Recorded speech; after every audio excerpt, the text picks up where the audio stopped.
회심이란 한마디로 돌아서는 거예요. 터닝입니다. 이렇게 어느 한쪽 방향으로 가다가 거기서 이렇게 쭉 돌아오는 것. 그것이 이제 회심이에요. 터닝인데 여러분 그 회개라는 말은 많이 들어보셨죠? 그리고 믿는다, 믿음. 그 회개와 믿음을 합친 말이 회심입니다. 이 컨버전이라는 거는 가다가 이렇게 방향을 돌아오잖아요. 근데 돌아오려면 무엇으로부터 돌이켜야 되죠. 그리고 무엇을 향해서 가야 되죠. 이 양쪽 방향이 있습니다. 그래서 가다가 무엇으로부터 이렇게 돌이키는 그 from이죠. 무엇으로부터라고 말하는 그 from side를 이야기할 때 이걸 회개라 그래요. 그쪽을 버리고 그쪽을 떠나서 이제 무엇을 향해서 가는 거예요. 그 향해서 가는 to side를 믿음이라고 합니다. 자, 이거를 합쳐서 conversion이라는 이 말로 이제 우리가 설명을 하는데 이 회심은 그리스도인의 삶의 출발에 관련된 거예요. 누군가가 그리스도인으로 이제부터 살아간다. 그렇게 말할 때는 그리스도인의 삶의 그 출발을 말할 때는 회심부터 이야기를 해야 됩니다. 그런데 이 회심이 왜 중요한가? 여러분 그 출발이 확실하지 않으면요. 나중에 굉장히 난처해질 수가 있어요. 오늘날 교회 안에 회심하지 않은 교인들이 꽤 많다는 생각을 제가 해요. 교인입니다. 교회는 잘 나오고 교회 생활도 다른 사람 비슷하게 다 합니다. 그러나 내면에 어떤 변화가 일어나지 않았어요. 겉으로는 비슷하게 행동할 수 있어요. 교회 오래 다니면 교인들이 쓰는 용어에 익숙해질 수가 있어요. 그래서 이럴 때는 은혜 받았다고 말하는 거구나. 우리가 다른 데서는 굉장히 오늘 감동적이었다. 근데 교회에서는 그렇게 말하지 않죠. 굉장히 감동적이었다. 이 말 대신에 은혜 받았다. 이렇게 말한단 말이에요. 그래서 그런 용어도 쓸 줄 알고. 그래서 교인인데 그래서 우리가 저분은 참 믿음이 좋다. 그렇게 생각을 우리가 했는데 나중에 보면 전혀 거듭나지 않은, 전혀 회심하지 않은 그런 사람인 경우가 있어요. 교회 안에 그런 사람들이 굉장히 많다고 저는 생각합니다. 그 이유는 무엇이냐면 나중에 설명하겠지만 복음을 바로 듣지 못했기 때문이에요. 복음을 바로 듣고 그 복음에 의해서 변화를 체험하지 못한 채 교회 나와서 교회 생활에 익숙해지고 또 교회가 이 세상과 비슷한 것을 추구하는 그러한 교회 가치관이 세속적이고 세상과 비슷한 그런 교회에서 신앙생활하면서 신앙의 핵심을 이 구원과 회심과 성화와 이런 데 두지 않고 복 받는 데 두는 기복주의에 두는 이제 그런 식으로 신앙생활을 하다 보면 회심하지 않은 교인으로 머물 수 있는 것이죠. 자, 회심은 어떻게 이루어지는가? 이제부터 설명하겠는데요. 회심을 말하기에 앞서 반드시 중생을 말해야 됩니다. 그래서 아까 제가 회심은 conversion이라고 말씀드렸는데 중생은 regeneration이에요. 영어로 regeneration이 중생이고 conversion이 회심입니다. 그런데 오늘 굉장히 어렵겠구나. 여러분 지금 그렇게 생각하실 수 있어요. 근데 나중에 설명을 다 듣고 나면 그렇게 어려운 건 아니에요. regeneration, 중생이 먼저 일어나야 회심, conversion이 일어날 수 있다. 제가 지금 드리는 말씀은 그것입니다. 왜 그런가? 중생은 뭐고 회심은 뭔가? 그걸 이제 설명할 텐데 이 첫 번째 이 시간에는 제가 중생을 설명하겠습니다. 왜냐하면 중생이 일어나야 그 결과 회심이 일어날 수 있다. 제가 이렇게 말씀을 드렸으니까 먼저 중생을 생각해 보겠습니다. 그 중생에 대해서 성경의 가장 유명한 본문은 요한복음 3장이에요. 니고데모라는 사람이 있었어요. 근데 이 니고데모가 밤에 예수님께 찾아옵니다. 그리고 예수님께 나름대로는 신앙 고백을 하는 거예요. 랍비여, 당신은 하나님께로서부터 오신 분이 분명합니다. 하나님이 함께 하시지 않으면 당신이 행하시는 이런 일들은 아무도 할 수 없습니다. 자, 니고데모가 이렇게 예수님께 말씀을 드리자 예수님이 사람이 거듭나야 된다.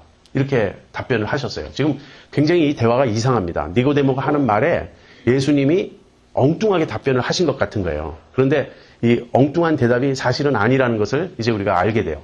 니고데모는 어떤 사람입니까? 니고데모는 여기 보면요. 바리새인이라고 되어 있습니다. 바리새인 중에 니고데모라 하는 사람이 있으니 그래서 유대인의 관원이라 이렇게 말하고 있습니다. 유대인의 관원이라 이 말은 유대인들의 그 최고 기관이 사네드린이라는 기관이 있어요. 70명의 그 대표들로 이루어진 사네드린인데 거기 멤버다. 한편으로는 종교인이고 다른 한편으로는 정치적인 지도자입니다. 그 다음에 10절 오늘 우리가 읽은 본문 조금 뒤에 보면 너는 이스라엘의 선생으로서 이러한 일을 모르느냐? 예수님이 그렇게 책망을 하십니다. 그래서 이스라엘의 선생이에요. 이스라엘의 선생이란 말은 무슨 말이죠? 신학자란 얘기예요. 대단한 신학자이며 영적 지도자이다 이런 것입니다. 이 사람이 또 예수님을 찾아왔어요. 그러니까 예수님은 사실은 제대로 랍비 교육도 받지 못한 아주 촌사람입니다. 그런데 그 예수님을 만나겠다고 당대 최고의 영적 지도자, 지성인 그런 바리새인인 니고데모가 예수님을 찾아왔어요. 이것은 니고데모가 굉장히 겸손하며 구도적인 자세를 갖고 있다. 참 진리를 찾고자 한다는 그런 걸 보여줄 수 있고요. 그 다음에 예수님에 대해서 아주 긍정적인 신앙을 고백합니다. 당신은 하나님께로서 온 선생입니다. 굉장한 표현 아니에요?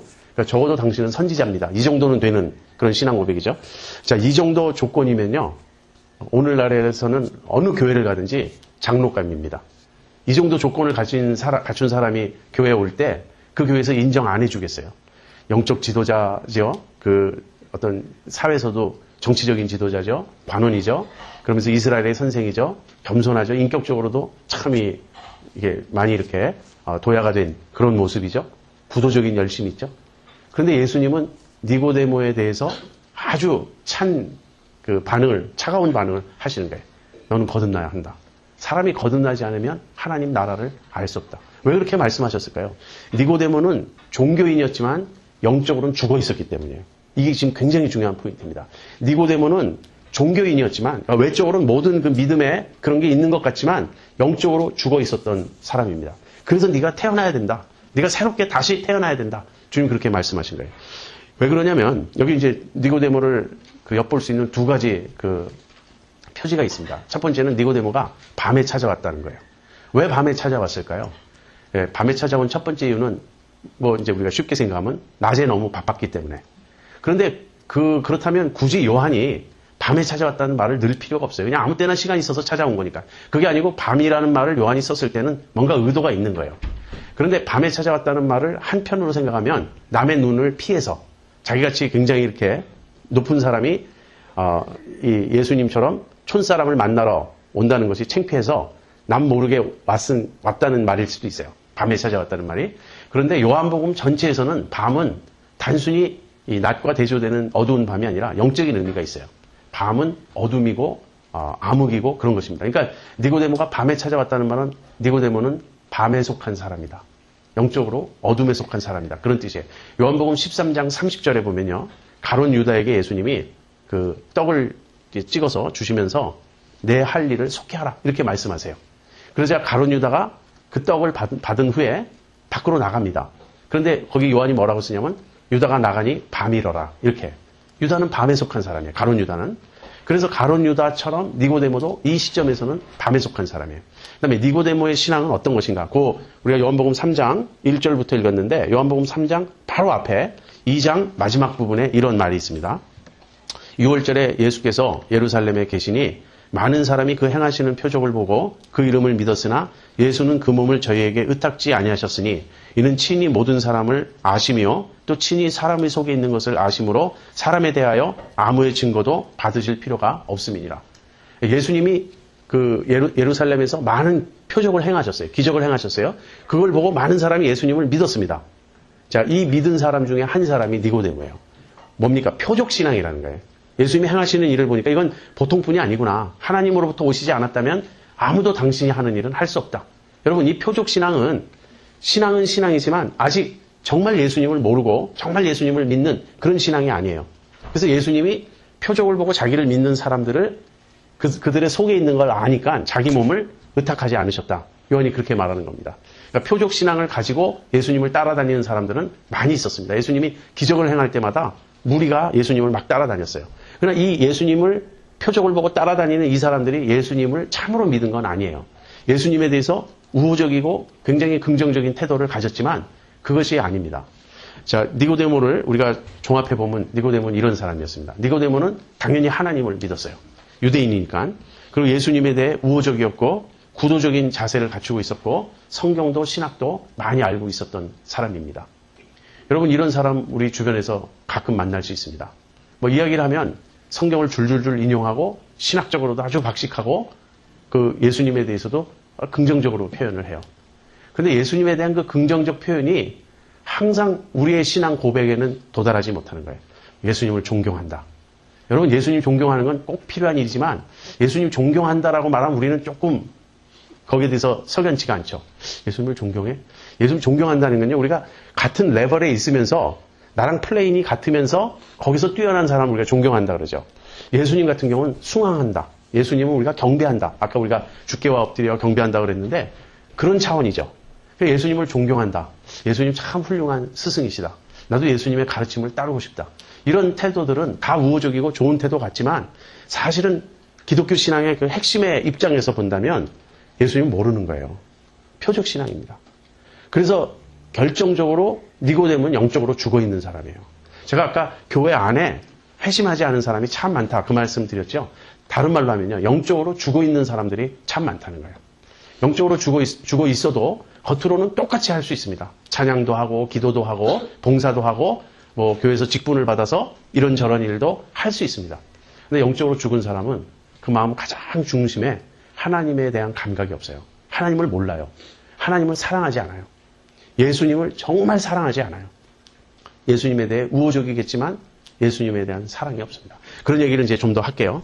자, 그래서 예수님이 니고데모에게 내가 거듭나야 하겠다.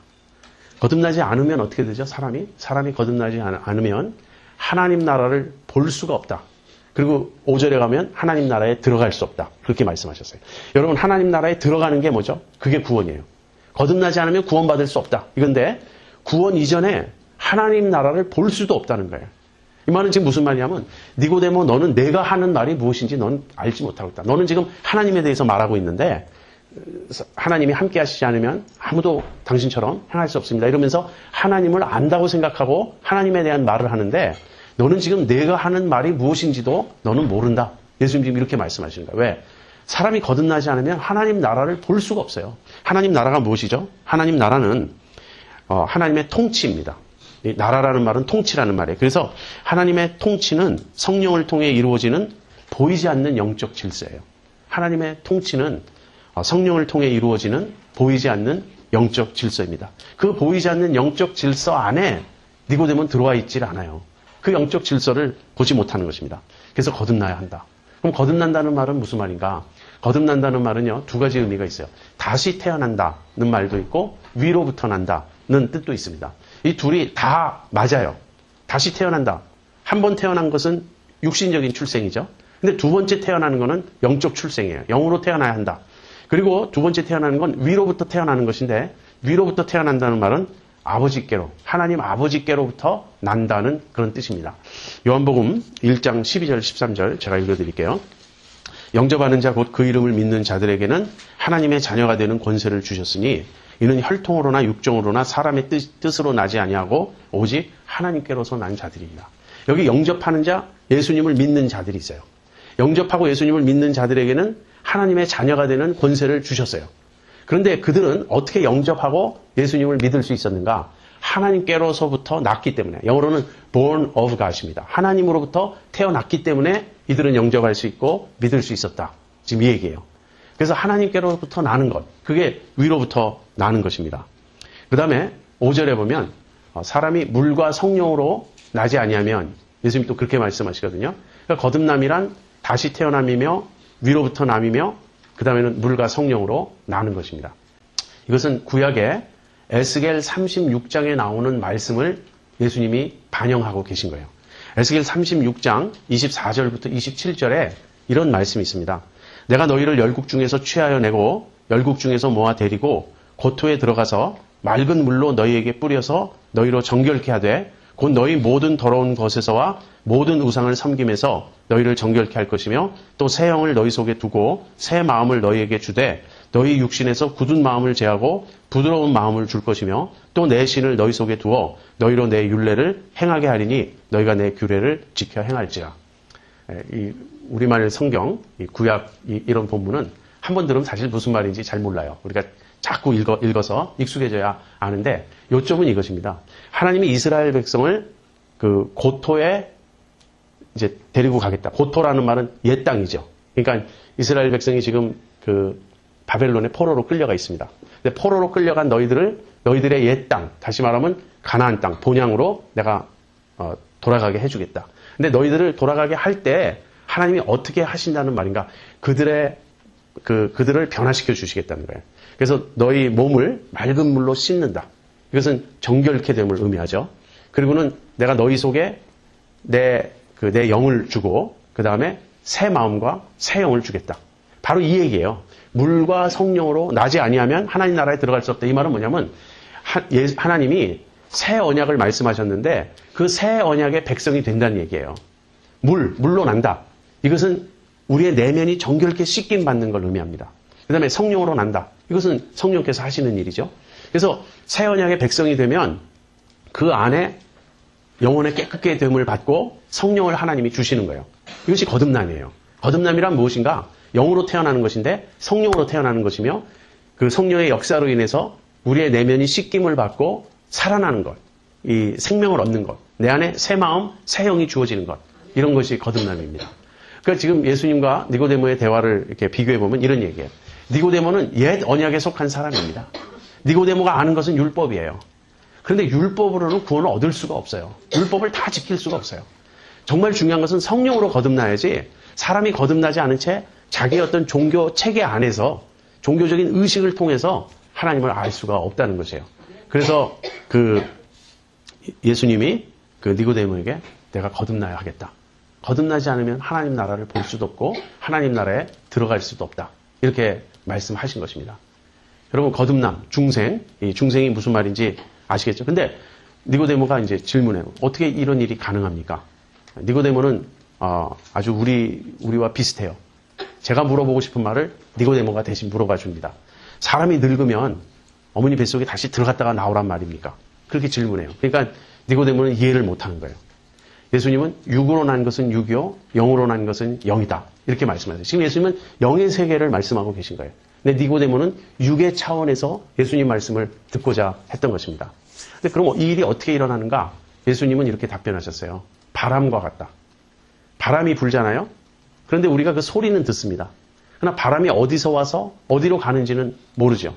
사실 이제 바람의 흔적은 봅니다. 나뭇잎이 막 이렇게 휩쓸려 가면 바람이 지금 여기서 저기로 부는구나. 나뭇잎을 보고 알죠. 바람을 보는 게 아니에요. 바람은 아무도 볼 수가 없습니다. 근데 바람은 임으로 분다. 그 말은 누가 바람을 조절하지 않아요. 바람이 자기가 부는 대로 부는 거예요. 다시 말하면 바람이 자신의 뜻대로 불어간다.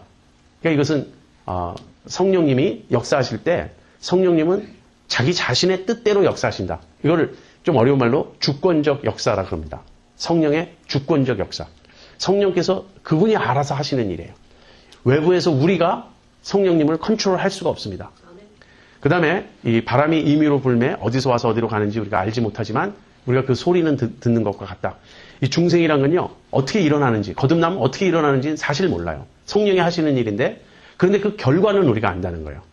여러분 어떤 사람이 거듭났어요. 근데 그 사람에게 물어보면 대답을 합니다. 내가 이렇게 해서 거듭났다. 근데 그 대답은 뭐냐면요. 회심이에요. 자, 이제 조금 제가 설명하는 내용이 복잡해지기 시작하는데 회심은 중생의 결과다. 제가 아까 이렇게 말씀드렸죠. 그러니까 우리가 변화되는 체험을 합니다. 근데 그것은 회심이에요.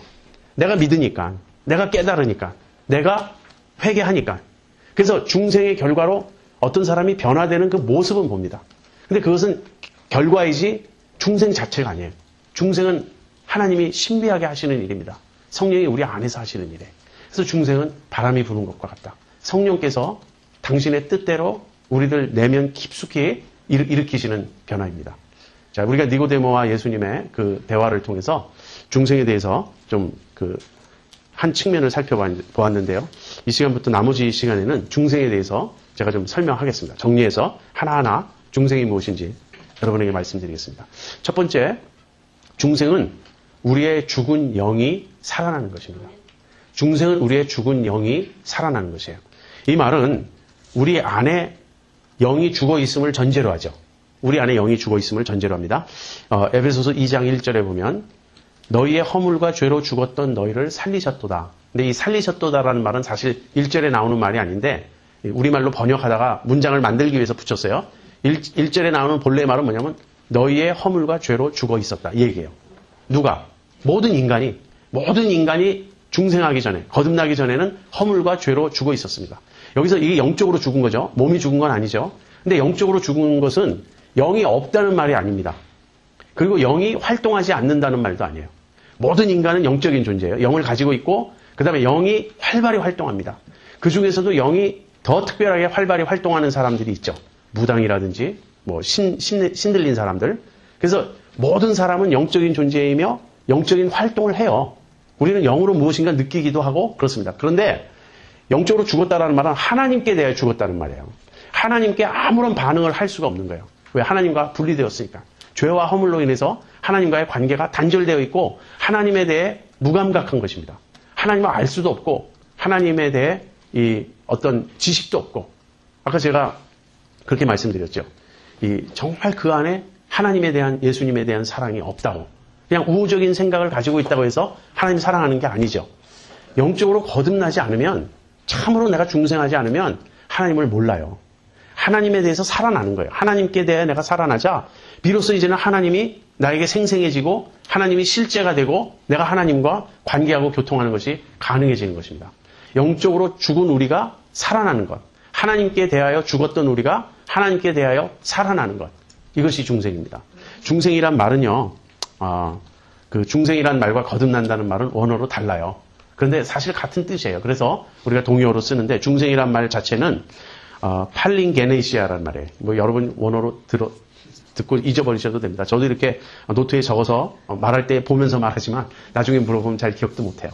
팔링게네시아라는 단어가 중생인데 성경에 딱 2번 나와요. 신약 성경에 마태복음 19장 28절에 예수께서 가라사대 내가 진실로 너희에게 이르노니 세상이 새롭게 되어 인자가 자기 영광의 보좌에 앉을 때 나를 좇는 너희도 12보좌에 앉아 이스라엘 12지파를 심판하리라.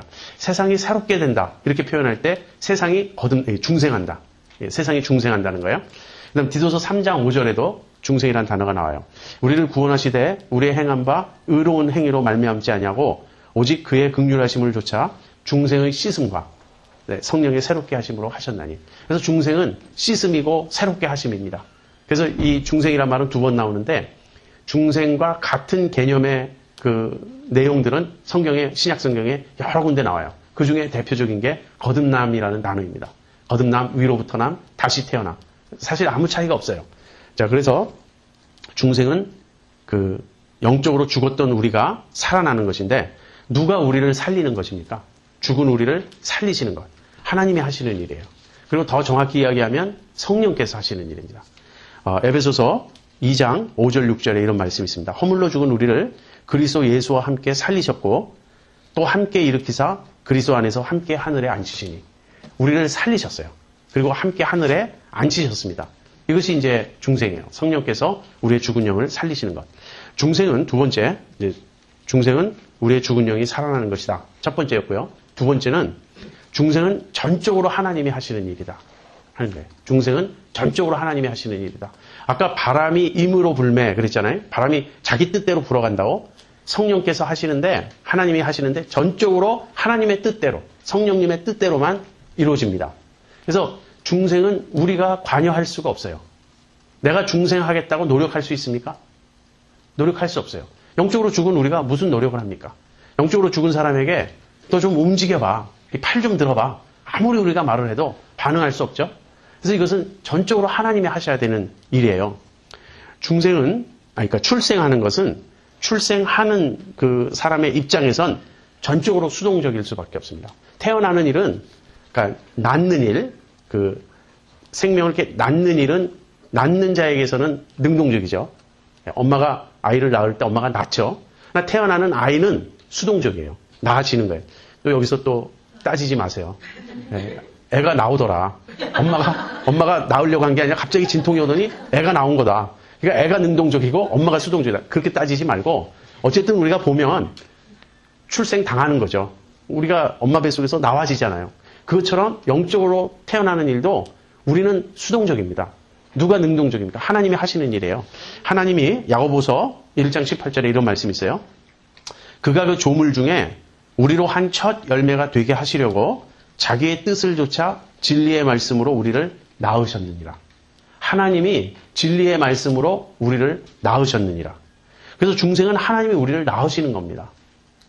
자, 두 가지를 말씀드렸죠. 중생은 죽은 영이 살아나는 것이고 중생은 철저하게 하나님이 전적으로 하시는 일이다. 자, 세 번째. 중생은 순간적이며 내적으로 일어나는 일로서 우리가 알 수 없다. 중생은 순간적입니다. 이 말은 어떤 사람이 중생했느냐 안 했느냐 둘 중에 하나예요.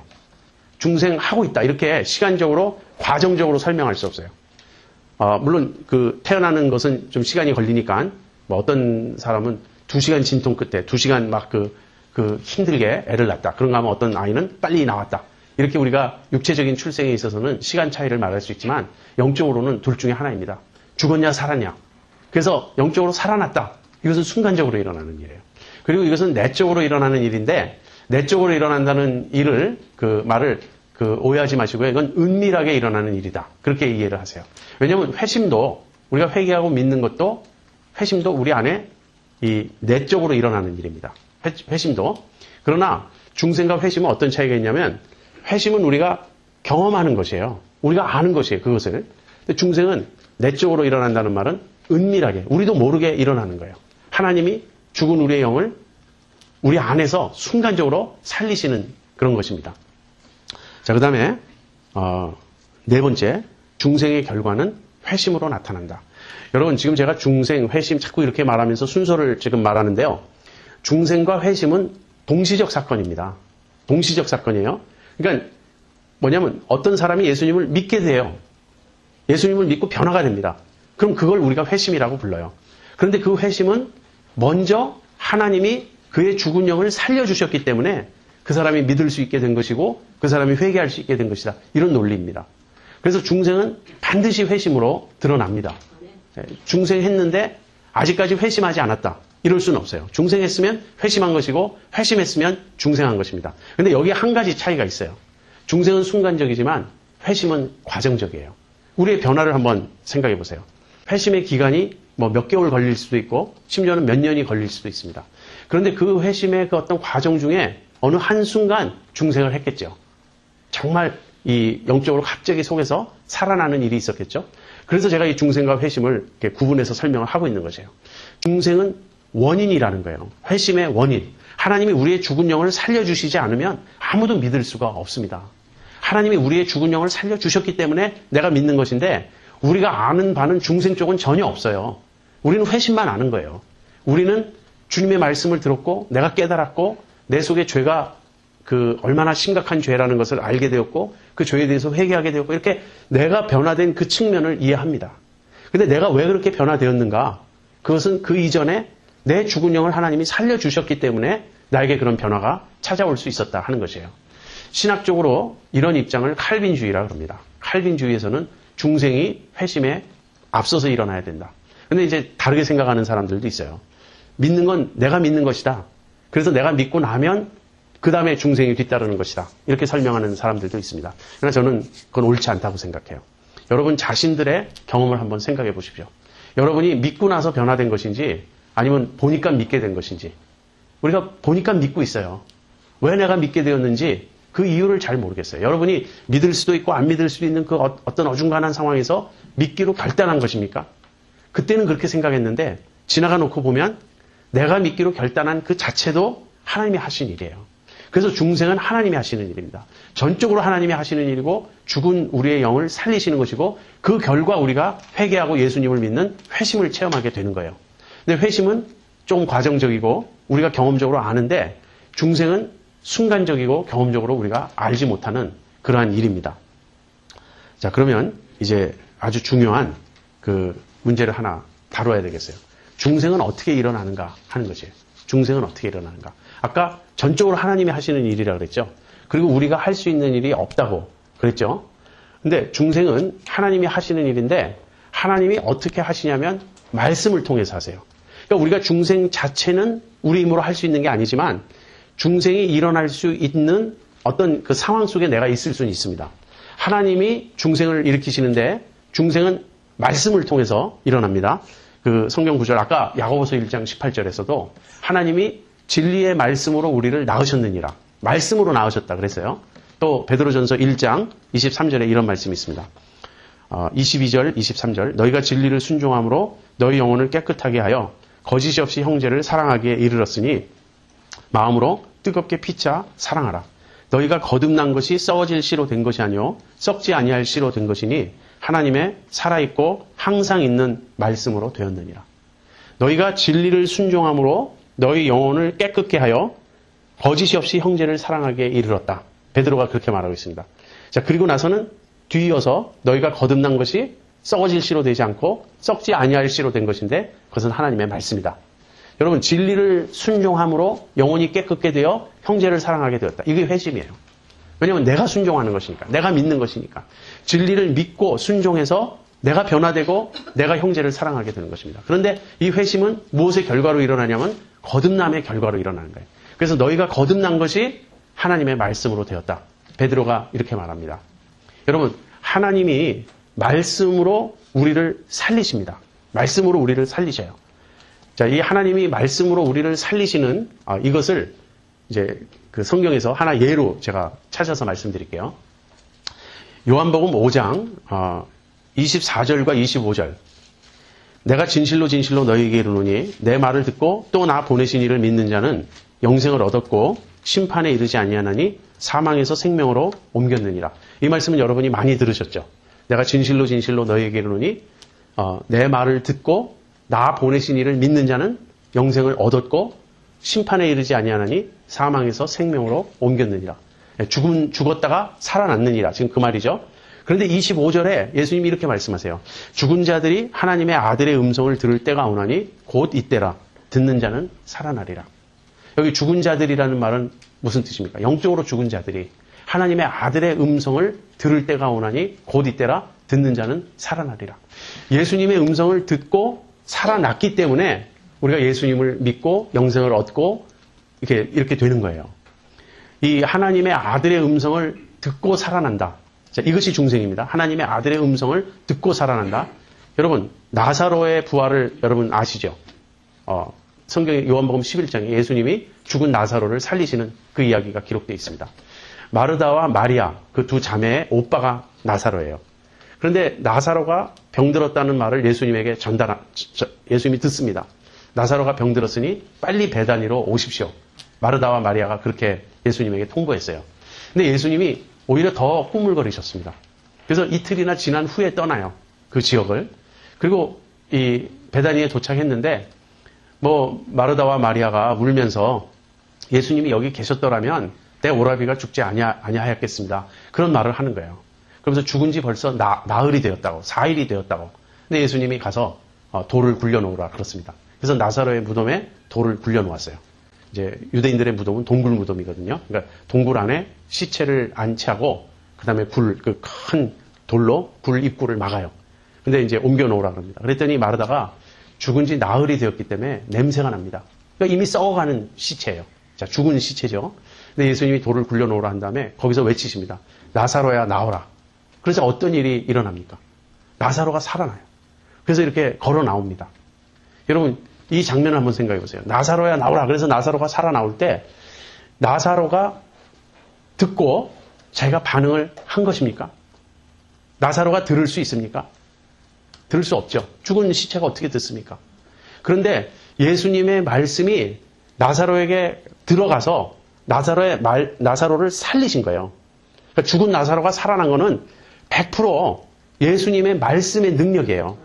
예수님의 말씀이 마치 그 창세 때, 하나님이 창조하실 때 빛이 있어라 하시면 없는 빛이 생기죠. 빛이 없었어요. 아무것도 없었는데 빛이 있어라 하시면 빛이 생기듯이 무에서 유를 창조해내듯이 죽음 가운데서 생명을 일으키는 게 말씀의 능력입니다. 나사로야 나오라 그러니까 나사로가 살아서 나오는 거예요. 그래서 우리가 이 죽은 자들이 하나님의 아들의 음성을 들을 때가 오나니 곧 이때라 그랬을 때 그 듣는 것은 성령께서 우리에게 들려주시니까 듣는 거예요.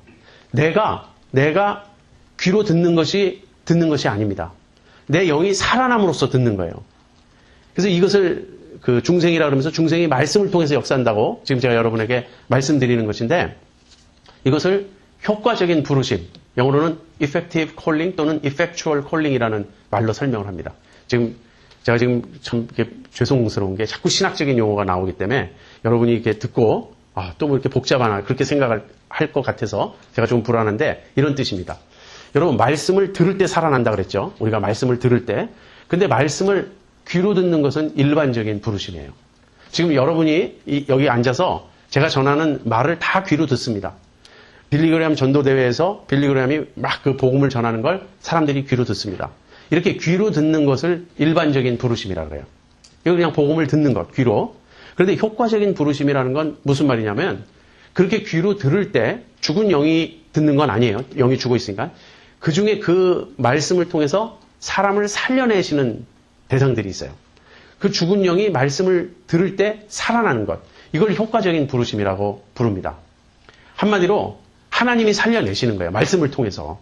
하나님이 살려내시고 그들에게 말씀을 깨닫게 하시고 말씀이 그 안에 들어가 역사하게 하시는 겁니다. 그래서 하나님이 우리를 살리실 때 어떻게 살리시는가? 말씀으로 살리세요. 우리가 거듭난 것이 썩어질 씨로 된 것이 아니라 썩지 아니할 씨로 된 것이니 하나님의 살아있고 항상 있는 말씀으로 되었느니라. 여러분, 말씀을 들을 때 이 말씀은 세상의 일반적인 이야기와 다릅니다. 많은 사람들이 그 점을 오해해요. 말씀은 도덕적인 가르침, 도덕적인 강화가 아닙니다. 말씀은 무슨 철학적인 이론이 아니에요. 말씀은 그런 지식적인 정보가 아닙니다. 정보를 담고 있어요. 그러나 말씀은 영이고 이것은 생명이고 하나님의 능력이고 하나님의 말씀이에요. 그래서 하나님의 말씀이 선포될 때 그 말씀을 모든 사람이 귀로 듣지만 일부의 사람들은 성령께서 그 말씀을 그 마음 안에 깨닫게 해주심으로써 말씀이 그 안에 들어가게 됩니다. 말씀이 그 안에 들어가서 그 사람들이 살아나는 것. 이것이 중생이에요. 그렇게 말씀을 듣고 살아나기 때문에 어떻게 됩니까? 반은. 그 말씀을 이제 믿게 되는 거예요. 그래서 이제 다시 한번 정리해 볼게요. 우리가 예수님을, 지금 제가 하는 모든 이야기는 도대체 우리는 어떻게 예수님을 믿게 되었나 그 얘기를 하는 거예요. 복음을 전하는데 일부의 사람들은 믿습니다. 일부의 사람들은 믿지 않아요. 왜 일부의 사람들은 믿고 일부의 사람들은 믿지 않는가? 여기에 대해서 설교자가 설교를 잘하면 믿고 설교를 못하면 안 믿는다. 이건 성경적인 답이 아니에요. 아무리 설교자가 유창하게 설교를 해도 꿈쩍도 안 하는 사람들은 얼마든지 있습니다. 그런가 하면 어린 아이의 입으로 복음을 전해도 거기서 예수님의 음성을 듣는 그런 사람이 있어요. 이건 성령께서 하시는 일이지 사람이 힘으로 하는 것이 아니에요. 자, 그런데 성령께서 어떻게 하시는가? 그 죽은 영을 살리셔서 그 사람이 말씀을 깨닫게 하는 거예요. 말씀을 깨닫게 되면 이제 그 말씀을 통해서 아까 나사로의 그 시신에 대해서 예수님이 말씀하시자 말씀이 가서 나사로를 일으키죠. 말씀이 나사로를 살려내죠. 그것처럼 성령께서 복음을 들을 때 복음을 통해서 말씀을 통해서 우리의 죽은 영을 살리십니다. 그래서 이 말씀을 우리가 듣고 성령께서 이 말씀을 통해서 역사하시는 이 부분을 효과적인 부르심이라고 그러고 그 결과 살아나는 것을 중생이라고 그래요. 살아났기 때문에 이제 믿게 되고 알게 되고 예수님에 대한 그 어떤 고백을 하게 되는 것. 이 부분을 회심이라고 그러는 거죠. 여러분 이해가 되십니까? 고린도 후서 4장 4절과 6절에 이런 말씀이 있습니다. 그 중에 이 세상 신이 믿지 아니하는 자들의 마음을 혼미케 하여 그리스도의 영광의 복음의 광채가 비치지 못하게 함이니 그리스도는 하나님의 형상이니라. 그리고 6절 어두운 데서 빛이 비치리라 하시던 그 하나님께서 예수 그리스도의 얼굴에 있는 하나님의 영광을 아는 빛을 우리 마음에 비추셨느니라. 여러분 지금 제가 복음을 들을 때 일부의 사람들은 믿고 일부의 사람들은 믿지 않는다. 근데 믿는 사람들에게는 사실 성령이 역사하셔서 그들로 하여금 깨닫게 해주셨기 때문에 믿는 것이다. 그 점을 설명했죠. 그런데 안 믿는 사이드에도 영의 역할이 있어요. 안 믿는 사이드의 영의 역할은 무엇이냐면 이 세상 신이. 이 세상 신은 누구죠? 사탄이에요. 이 세상 신이 믿지 아니하는 자들의 마음을 혼미케 하여 그 마음을 혼미케 하여 그리스도의 영광의 복음의 광채가 비치지 못하게 합니다. 말씀을 듣는데 그 말씀을 깨닫지를 못하는 거예요. 왜? 마음이 혼미해져가지고 그 말씀을 통해서 그리스도의 그 영광의 복음의 광채를 전혀 보지 못해요. 예수님이 씨 뿌리는 자의 비유에서 말씀하신 첫 번째 밭의 비유입니다. 사실 밭도 아니죠. 길가예요. 예수님 그 씨 뿌리는 자가 씨를 뿌리러 나가는데 네 종류의 밭이 있었어요. 첫 번째는 길가, 두 번째는 돌밭, 세 번째는 가시떨기, 네 번째는 좋은 밭. 그런데 첫 번째 길가에 떨어진 씨앗은 이런 것입니다. 여러분 길가라는 게 왜 그 씨를 길가에다 뿌리나 이상하죠? 이 길가는 사람들이 다니는 길가를 말하는 게 아니고 밭과 밭 사이에 나 있는 좁은 길이에요. 밭과 밭 사이에 거기를 지나가면서 씨 뿌리는 자가 양쪽에 씨를 뿌리는 거예요. 이 밭에. 그런데 씨를 뿌릴 때 일부는 그냥 이 씨 뿌리는 자가 걸어 다니는 그 좁은 길 위에 떨어진다는 거예요. 여기는 사람이 계속 밟고 다니기 때문에 단단합니다. 그래서 씨가 떨어지면 안으로 이렇게 뿌리를 내릴 수가 없어요. 그냥 길 위에 놓여 있는 거예요. 그런데 뭐라 그랬죠? 새들이 와서 쪼아먹는다 그랬죠. 지금 정확히 여기 설명하고 있는 이런 모습입니다. 이 세상 신이 그 마음을 혼미케 해서, 믿지 아니하는 사람들의 마음을 혼미케 해서 그리스도의 복음의 그 영광의 광채를 깨닫지 못하게 해요. 그러니까 어떤 사람들은 얘기를 해도 전혀 깨닫지 못합니다. 왜 그렇습니까? 뭐 여러 가지 이유를 댈 수 있어요. 뭐 그 기독교 이야기는 신화와 같다, 동화와 같다, 너무 말이 안 된다, 여러 가지 이야기를 할 수 있습니다. 그런데 생각해 보세요. 똑같이 공부한 사람, 똑같이 똑똑한 사람, 그 사람들이라고 신화 같다, 동화 같다, 말이 안 된다, 이런 반응을 그러니까 그 사람들도 보일 수 있는 거 아니에요. 근데 어떤 사람들은 그걸 믿는 거예요. 아, 이게 정말 진리구나. 하나님 정말 계시구나. 정말 내가 죄인이구나. 예수님이 나의 죄를 해결하셨구나. 일부는 깨닫고 일부는 깨닫지 않습니다. 이것은 영의 역사예요. 이것은 사탄의 역사, 그리고 성령의 역사입니다. 그래서 한쪽 믿지 않는 사람들은 깨닫지 못해. 이걸 다른 식으로 설명하면 우리의 죄로 인해서 그렇습니다. 로마서 1장 18절부터 보면요. 그 하나님의 진노가 불의로 진리를 막는 사람들의 모든 경건치 않음과 불의에 대하여 하늘로조차 나타나나니, 그렇게 말하고 있어요. 불의로 진리를 막는 사람들. 이 말이 우리말에서는 무슨 말인지 명확하지가 않는데, 불의로 진리를 억누르는 사람들, 그 뜻이에요. 진리를 억누른다는 말은 무엇이죠? 하나님을 아는 지식을 우리의 그 무의식 속에 억누릅니다. 우리의 죄로 인해서 하나님을 아는 지식을 우리가 억누러요. 그런데 21절에서 23절에는 이런 말씀이 있어요. 하나님을 알되, 하나님 아는 걸로 시작해요. 하나님으로 영화롭게도 아니하며 감사치도 아니하고, 그래서 그 생각이 허망하여지며 미련한 마음이 우준하게 되고, 이 미련한 마음이 어두워지고, 그래서 썩어지지 아니할 하나님의 영광을 썩어진 사람과 금수와 버러지 형상의 우상으로 바꾸었느니라. 하나님을 알지만 하나님을 하나님으로 인정하지 않고 거부하면요, 그 다음에는 우리의 마음이 하나님을 모르게 돼요. 하나님을 아는 지식을 상실하고 억누르게 돼요. 그 다음에는 그 하나님 거부한 그 자리에 거짓 신을 섬기게 되는 거예요. 여러분, 모든 인간은 하나님을 압니다. 예외 없이, 한 사람도 예외 없이 모든 인간은 하나님을 알아요. 그런데 그들이 모르는 건 무엇인지 아세요? 하나님을 안다는 그 사실을 몰라요. 이게 말장난이 아니에요. 하나님을 아는데 하나님을 안다는 그 사실을 몰라요. 왜? 하나님 아는 지식을 억누르고 있기 때문에. 그럼 언제 알게 됩니까? 나중에 심판대에서 알게 돼요. 심판대에서 모든 사람이 이렇게 고백하게 될 것입니다. 내가 하나님을 알았다고.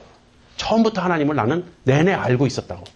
그런데 죄로 인해서 우리가 하나님 아는 지식을 억누르고 있는 거예요. 불의로 진리를 막고 있는 것입니다. 내가 불의로 진리를 막는 것을 다른 식으로 설명하면 사탄이 우리의 마음을 혼미케 해서 이 복음의 광채를 깨닫지 못하게 하는 거예요. 자, 그런데 믿게 되는 사람이 있단 말이에요. 믿게 되는 사람은 어두운 데서 빛이 비치리라 하시던 그 하나님께서 예수 그리스도의 얼굴에 있는 하나님의 영광을 아는 빛을 우리 마음에 비치셨느니라. 예, 이 하나님이 우리 마음에 빛을 비춰줬어요. 이걸 성령의 조명이라고 합니다. 성령께서 우리를 깨닫게 해주셨다. 그래서 빛이 들어오니까 우리가 믿게 되는 거예요. 이 빛이 들어오는 이것을 우리가 하는 게 아니고 수동적으로 하나님이 하나님의 능력으로 우리에게 그 빛을 비춰주시는 겁니다. 복음을 들을 때. 자, 이런 것들을 제가 지금 여러분에게 설명하고자 하는 것입니다. 여러분, 중생은 하나님이 하시는 일이에요. 성경에 보면 중생하라, 거듭나라 이런 명령은 없어요. 그건 우리가 하는 일이 아니기 때문에. 그런데 성경에 보면 무슨 명령이 있죠? 회심하라는 명령이 있어요. 회개하라. 얼마나 많이 나옵니까? 그 명령이. 주 예수를 믿으라. 얼마나 많이 그 명령이 나옵니까? 그러니까 우리는 그 명령에 순종하면 돼요. 복음을 듣고 믿으면 돼요. 회개하면 돼요. 그런데 내가 나중에 회개하고 나서 뒤돌아보니까 내가 회심한 것이 그 이전에 성령께서 내 마음에 역사해 주셨기 때문에 가능했구나. 그 성령께서 내 죽은 영을 살려주셨고 복음을 듣고 깨닫게 해주셨기 때문에 내가 믿게 된 것이구나. 이렇게 회심의 원인인 중생을 알게 되는 거예요. 그래서 중생 자체를 아는 게 아니고 중생의 열매인 회심을 통해서 나에게 중생이 일어났구나. 여러분, 바람이 부는 건 아무도 모릅니다. 그건 바람의 자유대로 부는 거예요. 그러나 바람이 부는 결과는 우리가 알잖아요. 우리가 바람을 느낄 수도 있고 나뭇잎이 날아가는 걸 볼 수도 있고. 이것이 중생입니다. 이것이 거듭남입니다.